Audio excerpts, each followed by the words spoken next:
Ал эже бир мамлекетте, бир шаарда жашап жатып, ал тургай бир үй бүлөдө жашап жатып, бир адам акчаны көп табат, бир адам акчаны таба албайт же болбосо аз табат да.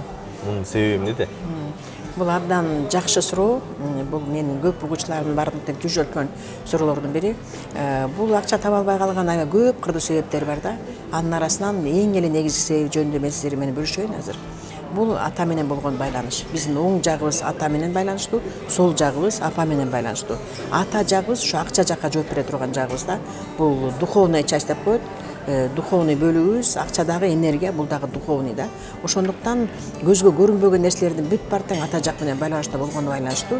Ошо акчадагы кандай келип атканы, көп келип атабы же жатакы жок болуп атканы, бул ата менен болгон мамиле, ата менен болгон тааныштар, ата менен болгон бата, ушулардын бардыгы менен байланыштуу. Бул эң терең себептер деп аталат да. Ушуга көп азыр көңүл бурбай эле элдерчи айтышат да мындай.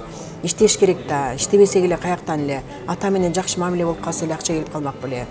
Атанын батасы келип калса эле акча болуп калмак беле деген ушундай да суроолор келет да. Бирок чындыгында акча бул атаңыз менен байланыштуу, бул 100% ата менен байланыштуу да. Атаңыз менен жакшы мамиле болуп, атаңыздын батасы келгенде сөзсүз акча келет. Бирок биз баягы жатып алып эле акчаны батаны эле сурап турсун дегенден алыспыз. Иштеш керек, бирок бата менен иштеш керек. Ошондо акча көп келет.